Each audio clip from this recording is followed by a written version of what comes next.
Semangat pagi, Sobat Sobat Inovasi. Inovasi. Apa kabar semua? Semoga senantiasa menjaga kesehatan. Ya, siap. Oke, Coach Budi, sebenarnya bagaimana sikap kita menghadapi resiko nih dalam kehidupan, terutama selama pekerjaan. Kadang kan kita selalu berisiko ya, bisa di jalan, bisa dimanapun situasinya. Ya, jadi memang dalam hidup ini selalu ada resiko ya. Tetapi kalau bicara pekerjaan itu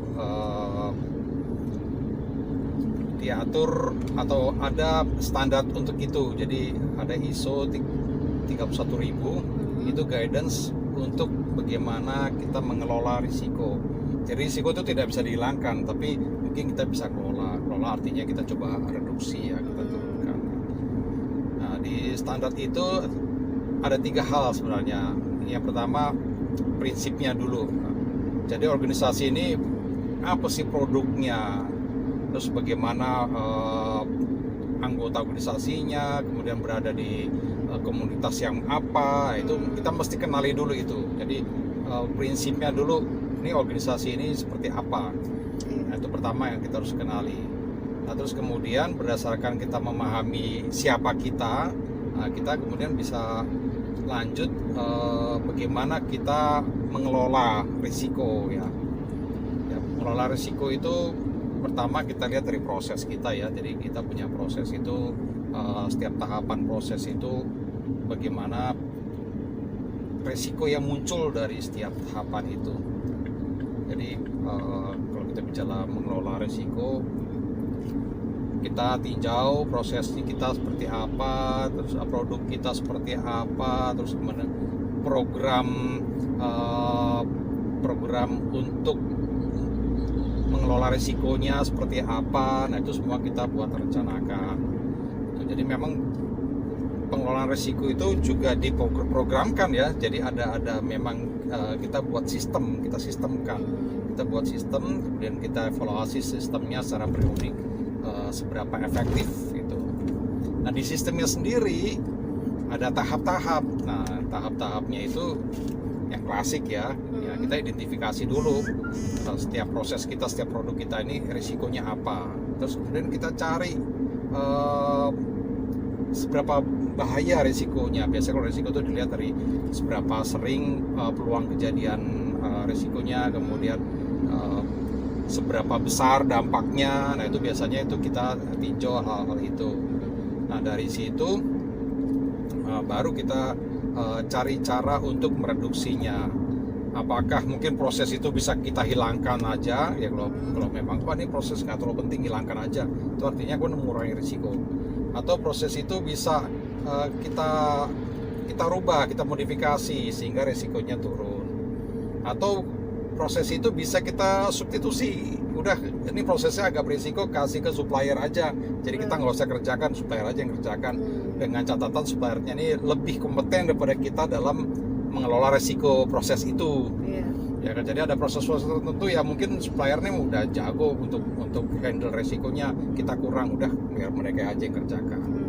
Nah, yang keempat bisa juga kita terima apa adanya. Jadi memang resiko ini nggak bisa kita hindari, jadi kita buat sistem supaya bisa mengurunkan dampaknya dari resiko. Jadi kira-kira itu pengendalian atau pengelolaan resiko. Nah, untuk terkait dengan aktivitas inovasi, Pak Budi, apakah tim inovasi juga perlu memahami resiko nih untuk prosesnya? Ya, resiko terkait ke tim inovasi ya, itu ada beberapa hubungan ya. Pertama, bisa aja tim inovasi ini dalam memilih masalah, mengidentifikasi masalah ini berdasarkan risiko. Kadang-kadang kan tim inovasi ini memilih masalah berdasarkan kerugiannya atau mungkin defeknya, cacatnya apa, itu bisa juga berdasarkan risiko. Itu situ satu hubungan risiko dengan aktivitas inovasi ya. Yang kedua juga terkait ke solusi. Nah, pada saat tim inovasi ini membuat usulan solusi, jangan lupa itu solusi itu karena solusi kan perubahan ya, pasti Iya. menimbulkan resiko baru. Oh iya. Ya, setiap aktivitas inovasi itu adalah aktivitas perubahan yang Iya. pasti menimbulkan resiko baru. Risiko baru. Nah, itu juga perlu dianalisis. Resiko baru ini seperti apa dan bagaimana cara kita mencegahnya, mengurangi dan juga mitigasinya kalau memang terjadi kita harus gimana gitu. Itu yang perlu dilakukan Iya. tim inovasi. Kalau bedanya sama PMEA? FMEA.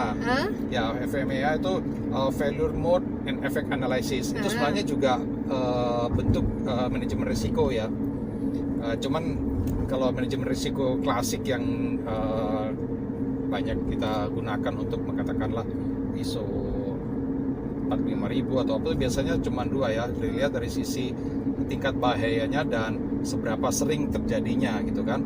Nah, kalau FMEA ada satu lagi poin tambahan, seberapa mudah dideteksi. Jadi suatu risiko itu makin tinggi kalau sulit dideteksi. Jadi kita nggak bisa tahu bahwa terjadi insiden atau sulit tahunya itu risikonya makin tinggi. Jadi nanti dia ada biasanya tingkat resikonya ya kita kalikan aja. Biasanya skalanya 10 10 10. Oh, ada skalanya ya. Jadi nanti ada namanya risk priority number. Proses atau kondisi atau produk tertentu yang risk priority number-nya tinggi, ini perlu penanganan khusus. Tapi kalau risk priority number-nya rendah, ya mungkin kita oke lah, kita skip aja gitu. Jadi kita nggak usah lakukan improvement dulu di situ. Tapi kalau yang tinggi ini kita perlu tindakan khusus. Mungkin ya tadi preventifnya atau mitigasinya gitu. Itu hubungannya FMEA sama. Jadi FMEA juga salah satu bentuk mengelola risiko. Jadi banyak ya ternyata tim inovasi juga berpeluang ya untuk melakukan analisa risiko ya. Betul. Oke, mungkin begitu dulu ya Pak Budi ya buat sobat inovasi nih, mudah-mudahan informasi mengenai risk manajemen bisa menambah wawasan teman-teman gitu ya. Mari kita kendalikan risiko dalam pekerjaan kita sehingga hal-hal bisa terhindar dari hal-hal yang kita tidak inginkan. Oke, sampai bertemu di lain kesempatan. Semoga apa yang kita sharing hari ini bermanfaat. Oke Pak Budi, kita pamit. Salam inovasi.